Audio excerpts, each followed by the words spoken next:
বৈশ্বিক জ্বালানি সংকটের নেতিবাচক প্রভাব পড়েছে সাতক্ষীরার ভোমরা স্থলবন্দরের আমদানি রপ্তানি খাতে।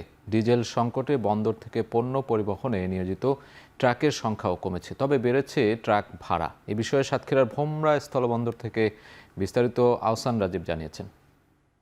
সাতক্ষীরার ভোমরা স্থলবন্দরে যে সমস্ত পণ্যবাহী ট্রাক পণ্য নিয়ে দেশের অভ্যন্তরে বিভিন্ন জায়গায় যায়, এই পণ্যবাহী ট্রাকগুলো ভোমরা বন্দরে কম আসার কারণে এই বন্দরে কিন্তু আমদানি রপ্তানি যে কার্যক্রম সেটিতে বেশ প্রভাব পড়েছে বলে জানিয়েছেন ভোমরা স্থলবন্দরের ব্যবসায়ী এবং ট্রান্সপোর্ট ব্যবসায়ীরা। মূলত সাতক্ষীরা ভোমরা স্থলবন্দরে ভারত থেকে কাঁচামাল সহ বিভিন্ন ধরনের পণ্য আমদানি হয়ে থাকে। তবে বিগত এক মাসেরও বেশি সময় ধরে এই বন্দরে যে সমস্ত ট্রাক পণ্য নিয়ে দেশের অভ্যন্তরে বিভিন্ন স্থানে যাই, সেই ট্রাকগুলো আসলে আনুপাতিক হারে কমে গেছে এবং এর মূল কারণ হিসেবে এখানকার যারা ট্রাক চালক এবং ট্রান্সপোর্ট ব্যবসায়ী যারা রয়েছেন তারা বলছিলেন পণ্যবাহী ট্রাকগুলো আসলে তেল সংকটে ভুগছে। একই সাথে বন্দর থেকে যে সমস্ত পণ্য নিয়ে দেশের বিভিন্ন এলাকাতে যান, সেই জায়গাগুলোতেও কিন্তু তারা পৌঁছাতে লেট করছেন। বিশেষ করে ভোমরা বন্দরে আগে যেখানে 250 থেকে 300 ট্রাক পণ্য নিয়মিত আমদানি হতো, সেটি এখন কমে 150 থেকে 200 ট্রাক পণ্যে রূপ নিয়েছে। তবে এখানকার ভোমরা বন্দরের যে সমস্ত সিএনডি ব্যবসায়ীরা রয়েছেন তারা বলছেন যে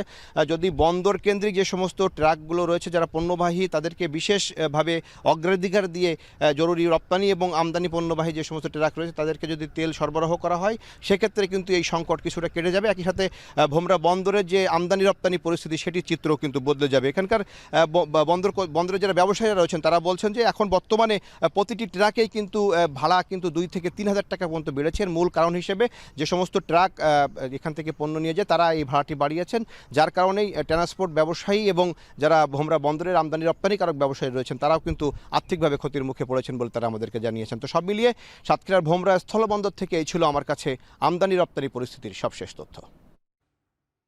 এদিকে প্রায়